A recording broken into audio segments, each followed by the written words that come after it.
Welcome to Restaurant Deal Making Exposed, the only show that equips you with everything you need to know about restaurant transactions. In this show, we tell you all about how to make the sale or purchase of your restaurant not just possible, but successful. Now here are your hosts, ex-restaurateurs and seasoned brokers, Patrick Toda and Andy Mirabel.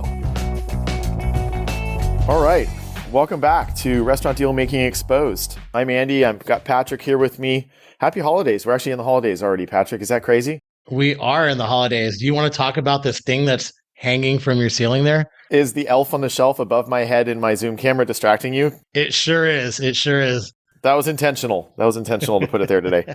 All right, you guys. We're going to get going here with another episode. We're going to continue with the top 5 things restaurant owners should do to prepare to sell their business. Very important subject matter. So let me give you a little background on it, and then we'll dive into each one of these and have a great discussion. Deciding to sell your business can be a difficult decision for many reasons. Many sellers have an emotional attachment to their business, making it a hard choice.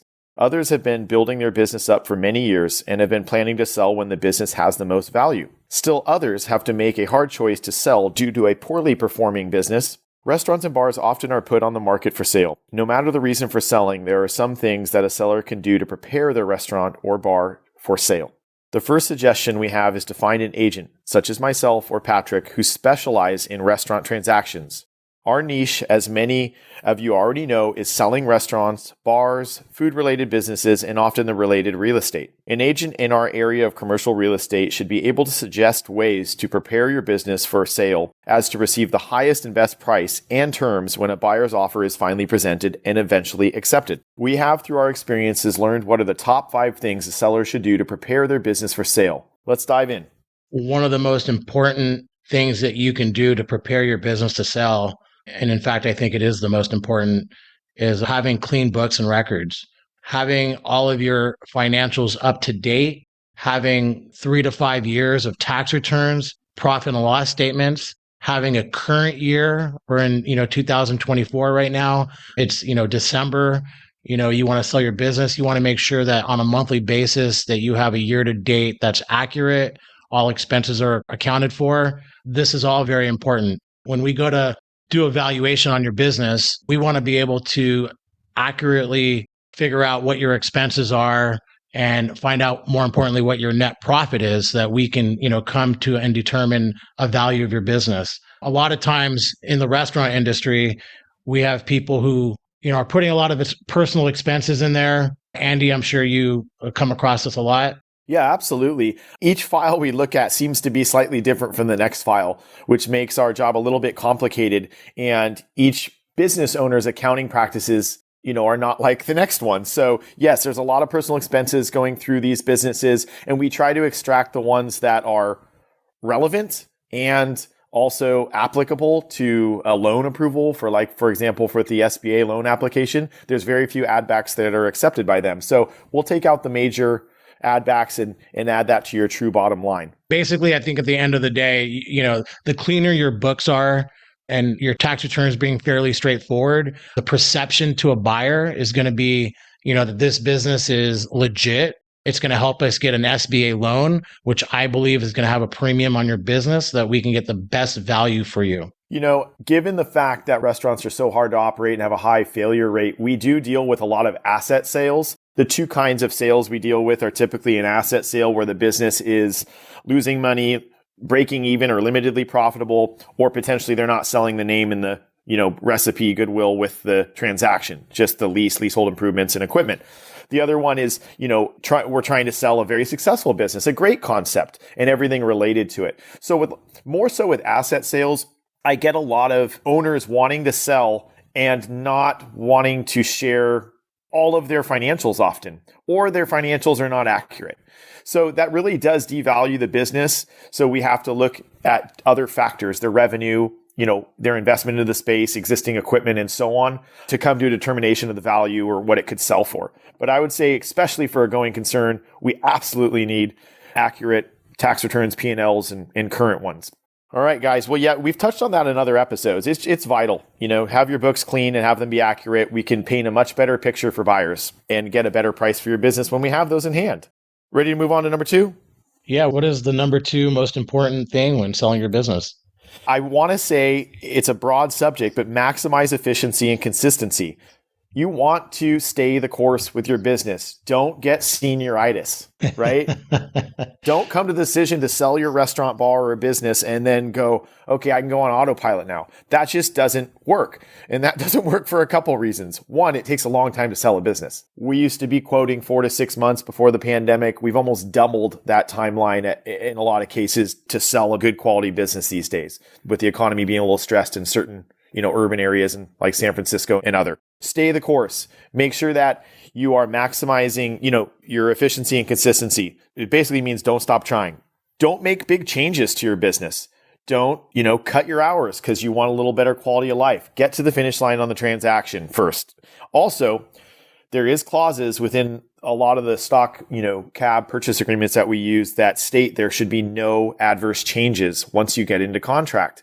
So an adverse change example would be is if we got into contract, buyer and seller agree on terms, we get into contract, and then the seller goes, I'm going to close on Sundays because I want to go skiing every Sunday now. Well, that may hurt the business long term. Or, you know what? I'm going to save some money on labor. I'm going to cut my assistant general manager and I want to pad my bottom line for the year, but it may hurt operations and your team and your overall customer base and goodwill. So don't make these big changes. Continue to keep your business current and relevant to what your customer base wants. So that means, keep making the changes that dictate operating a good business. Keep up with repairs and maintenance. Don't let deferred maintenance get worse, right? We don't want a buyer to get into contract and have a buyer come in and see that you've not been servicing your hoods, for example, or emptying your grease trap. These are all things that'll bite a seller in the rear end at the tail of a transaction, right? Oh, yeah. And I see this all the time. It's, if the hood needs to be cleaned and, you're pushing, 7, 8 months, they don't want to pay that extra fee.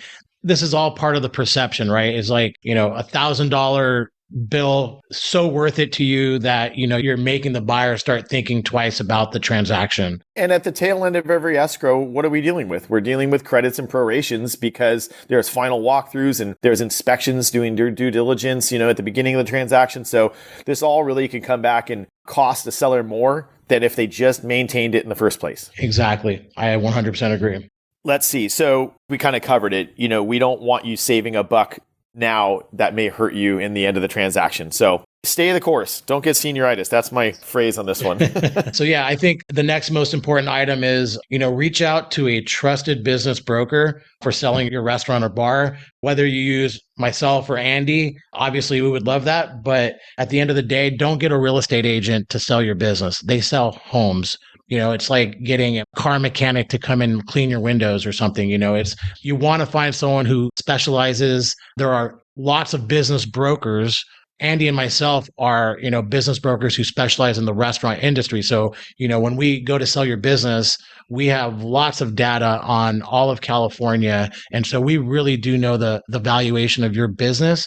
But at the end of the day, just make sure you understand who you're working with and that they have experience selling restaurants and bars or nightclubs. There are many different sites that you can search for a business broker. The two probably most important ones for you to look at would be the CAB site or IBBA.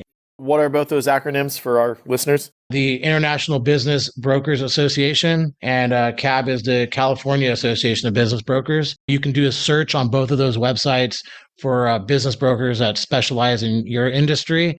And, you want to go with at least a member of those two associations. Yeah, we all are trying to further our education in our profession here. So Patrick and I are both members of IBBA and CAB, I should say. And we both, try to take courses that help further our education in what we do and have different certifications. I think also, I just want to point out, a lot of times people have some agent that they're working with and they arrive at some value of the business.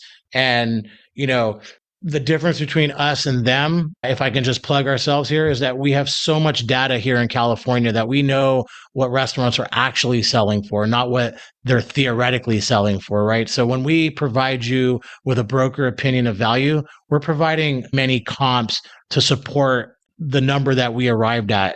And we also have a marketing proposal that we're going to be giving you that shows you how we list your restaurant and how the different ways that we're marketing and all that stuff. So yeah. I feel pretty proud that, you and I and other agents within our brokerage, we have a good relationship with our SBA lenders. And I repeatedly hear that because we're specialized, we have more realistic opinions of values about the businesses that we list. A lot of agents that just work over the whole commercial real estate side and sell any kind of business, they tend to slap often, this is not everyone, but many slap a big price tag on things and they're never going to sell at that price. You know what I mean? So our goal is to sell and sell for the highest price. But if you price it too high, it's not going to sell. It's pretty black and white. So Patrick, sometimes, we get other agents reach out to us and they're representing a buyer and they're interested in your listing. So what are some of the challenges we run into with that if someone is not versed in restaurant transactions or bar transactions? Sure. Yeah. I mean, this happens all the time, right? They have a real estate agent reach out to us. I'm sure they're great at selling homes. Selling a business is a much different transaction. One of the most important factors there is that in a business transaction, more often than not, there's going to be a landlord. So there's a third party, right? When you're selling a house, it's a buyer, a seller, very clean transaction, 30 days. There's no government agencies that you need to get clearances from. There's no ABC license. And there's no landlord, right? And most of the time, these other agents have no experience dealing with all of that. And so instead of a 30-day transaction, you're looking at 90 days. Minimum. Yeah, minimum. With ABC, yeah. Exactly. And so, a lot of times we're holding their hand throughout the entire transaction. It becomes more challenging. We have a heartbeat on the transactions, whereas they don't. And so I think it's really important that, take all that into consideration. There's an emotional attachment to some folks because they've worked with someone before, an agent before, and I understand that. But at the end of the day, for you all to understand, if your agent, for the most part, will offer referral fees too, to other agents that bring us a buyer or bring us a seller, right? That's important to know because that's to incentivize the other agent to bring the buyer and seller to someone within our realm of the commercial real estate world, but not necessarily have to go through the whole transaction with us that they're not familiar with. Yeah. I don't think it does anyone any good. Yeah. And, just again, whether you use Andy or myself in a business transaction for your restaurant, obviously we would love that. But more importantly, just make sure you find someone who sells restaurants and not flower shops. Yeah. We both are ex-restaurateurs also, so let's throw that into the mix. It helps. All right, moving on. Item 4, maintain tenancy. I should say maintain good tenancy. That's probably a better way to phrase it. Be current on your rent and continue to abide by all lease terms. Your landlord will need to approve any buyer or incoming tenant, and a strained tenant-landlord relationship will not help when it comes to removing a lease contingency. I think that kind of brings us up to, outside of just the black and white items of maintaining good tenancy, is 1, abide by all your lease terms. Don't stop paying rent or maintaining your space, your common area stuff. Don't stop doing any of the things that are required by the lease just because you've listed your business and think the end is near, that you're not going to be there anymore. I think a really important part of this, though, is when do our seller clients tell their landlord that they're choosing to sell or that they have a buyer ready to buy? What's your opinion on that, Patrick? Yeah, I mean, I think it's a really good question. So I always tell my clients that is, you have a relationship with your landlord, you know them best. Obviously, I would love to know up front what the landlord's expectations are. I would like to know that we have their blessing to, sell because, they're a very important part in getting the right offer. And, so we need to have them on board. So I would like to go to them up front so everybody has the expectations. However, I do leave it up to my client if they believe that it's just best to wait for when we have a buyer. We can present this buyer who's, very strong financially, very strong with experience. And at that point, we may be getting a better response from the landlord. So maybe it's better done at the end too. So it's 50-50, right?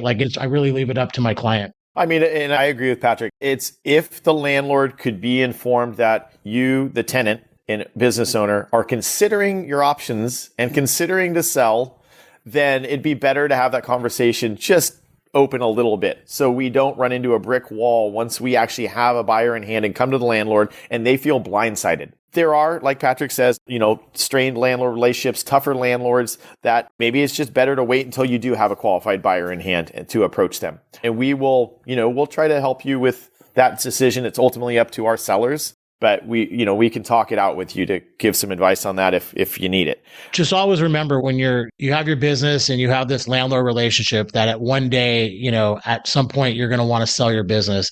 And I know that some landlords can make it very difficult, but anything you can do to have a great relationship with your landlord is always going to set you up for success when you want to sell your business. You want them fully on board and want you to sell your business and not want to try and hold you back, because the lease, just like your financials, is another really important factor in selling your business. And so we don't want that to be a complication. Yeah. And to dive a little deeper into the lease is one of the first things we review and read through. We're not just looking at whether the terms are favorable to assign the lease, if they're, favorable or not. We're really looking for some big red flag gotchas inside of leases. And oftentimes we do see language that states in a lease, most often larger commercial leases, that if you request the lease to be assigned to an incoming buyer or new tenant, the landlord has the option to either approve it or cancel your lease. Yeah, and so that's a big red flag that we discuss with our sellers, and we typically want that to know how that's going to, where the cards will fall on that one with the landlord, which may force you to engage with the landlord when you choose on listing, because you want to know they're not going to enforce that, right? Absolutely. I mean, I think there's so many terms other than just the basic lease terms that can be, make or break as far as trying to sell your business. And so, as we, talk about all the time, the financials and, how profitable or not profitable you are, I think that the next, most important thing is, how landlord friendly is your lease, and how that's going to affect your sale. Sometimes I find a clause in there that a buyer would need to have a certain net worth. Equal or greater, right? Equal or greater net worth. Yeah, the seller, or even just a flat number that they have on there. Let's say, hey, there needs to have a $5 million net worth or something, right? Okay, so all of a sudden now the pool of buyers is going to go down dramatically. Yeah. We need to know all that stuff up front, because that's going to affect the sale of timing and price. And so these are all very important things. So, in short, the reveal to the landlord, you got two paths. It really is case by case, but, we're happy to assist and kind of walk our clients through that so they make a sound decision on that. Number 5 is really important. It's preparing due diligence. I'm going to let Patrick touch on that one here. One of the more important things, again, is preparing your due diligence items. When we go into a sale, once we go into contract, there's going to be a due diligence period for, a buyer to kick the tires and make sure this is the right business for them. What would be ideal is that having all that prepared just saves us time, and we can get through this period a lot more efficiently and quicker, which helps the sale go by faster, because as we always say in our line of work, time kills deals. So, there are items that are going to most likely be requested as far as due diligence. Your unsecured property tax, which comes out every July, your business license, your seller's permit, other items like having your SOP, standard operating procedures, your recipes, do you have them in a book? Do you have them on, in a digital format? Having all that stuff is, again, perception to the buyer. They're like, wow, these people have everything really organized. To me, that puts a premium on your business. So the more you can have ready, the better. A lot of times someone has owned a business for a long time and they're kind of on autopilot. That's not in any way an insult. That means they know better than anyone else how to run their business. So when a buyer comes in and is asking a lot of questions and then asking for a lot of items to review to make sure they are qualified or know how to operate this business, it can be challenging when the seller's not organized and you don't have these checklists or recipe lists or books or whatever it is, HR manuals. They're not, these things should all be ready to go. So someone who's taking over your business is set up for success. Yeah. The other thing is, you have an ABC license, there's conditions on it. If you can serve alcohol to 2 a.m., that's obviously a more, important license than someone who has to shut down by 10 or 11. So the more we can have ready to go, I think is always going to just set us up for success. One of the items that, we were talking about this on this category is, being ready to answer questions, be ready to share items for review. One of the discussions we often have is what could be done to grow volume or, remain relevant into the future with this existing business. And I think that's an important conversation between buyer and seller. But let me be clear. Too many sellers come to us and go, gosh, my business has so much potential, but it's not on the paper in that current year. It's not in the financials and not in the previous years. Where was that potential? We're not selling future potential. Yeah. It's a good conversation. It's a good conversation to have, but it's not what we're selling here. Yeah. It's funny. I do get that all the time. Right now we're open 5 days a week from 5 to 9, but you can open up 7 days a week from 11 to 9 and you make a lot more money. But that doesn't mean I can sell it based on that. And like you said, we're not selling future potential. We're basing the value on your historical data. If you want to set your business up for success, then provide that historical data of success and we'll get you the best number for you. Yeah, absolutely. Good. Let me go back a little bit and just kind of touch on these. Our top 5 list is really pretty straightforward, but it covers a lot. 1, have clean books and records. We've discussed that on multiple episodes in a little more detail here, but that's a very vital part of this. Item 2, maximize efficiency and consistency. Stay the course. Don't get senioritis at the tail end of this. And item 3, use a specific broker. Use a broker who understands the business you're selling. And what we're talking about here is restaurants, bars, food-related businesses and such. Use Patrick or Andy, right? Use Patrick. Yeah. Okay. Got it. Item 4, be a good tenant. Maintain good tenancy within your space and with your landlord. And lastly, prepare yourself for due diligence items that are going to be coming up during our transaction process. So, those are 5 really key elements to setting your business up to sell. If anybody has any questions, of course, you can reach out to us on our website or email us, and we'd be happy to answer them. Well, I'm excited to know that we have put the last bonus question to rest. In our last episode, we tested it with you, Patrick, and you told a pretty darn good story, but you told a G-rated story of what your best restaurant experience was, because I know there was a lot more to it. There was a lot more to it, and that was definitely the best restaurant experience of my life. Yeah. Good. So our new bonus question, we'll be testing it on guests in our next episode, but for today, you get me. So the question myself is, share your most memorable dining experience with us. I still, to date, after all the decades of owning restaurants and living in different cities and dining at the best restaurants in the world, right? I still go back to when I was 20 years old in Italy. I lived in Florence for 3 months and we went to Cinque Terre, and that's the Amalfi Coast. And we were backpacking up and down of it. And one night after this long hike, we just went to this little restaurant, nondescript, no signage, sat on the porch, and this little old Italian lady was cooking us dinner. And she came out with this crock pot. Oh, man. This cast iron crock pot bubbling with homemade gnocchi. Oh, wow. Which is, potato pasta dumplings, essentially. Roughly and randomly cracked lobster claws and other seafood calamari and stuff. And it's just bubbling with her sauce. Wow. And she scooped that out to us. And I instantly fell in love with gnocchi. I'm already a seafood guy, so that was a bonus. But to date, if I go to 19 out of 20 restaurants and order gnocchi, I'm disappointed. She set the bar high. Yeah, because of Noni, in Italy there in Cinque Terre. She set the bar high, and I've never been able to see it recreated. So kudos to all you moms and grandmas out there who cook from the heart. That was it. That was it for me. So right on. Yeah. So I hope you guys are enjoying some of our episodes recently that have some of these lists with important items on them. We're going to kind of roll these in once in a while, but we'll get back to having some guests here. And we hope you all have a nice holiday season and look out for our next episodes. Thank you so much. Happy holidays, everyone. If you enjoyed today's show and don't want to worry about missing an episode, you can follow the show wherever you listen to your podcasts. And if you found today's episode interesting or useful, please share it with someone you think would benefit and consider leaving a rating and review. Reviews help restaurant owners or buyers just like you discover this podcast and benefit from the important topics covered in the episodes. Your opinion matters to us as a listener, so feel free to leave topic suggestions and feedback for us, as we will use these to tailor the episodes to you and help you get the most out of listening. Thank you all for listening to this week's episode of Restaurant Deal Making Exposed. If you're considering selling your business and would like a free consultation, reach out to Patrick and Andy at therestaurantsalesbroker.com or visit www.therestaurantsalesbroker.com to learn more.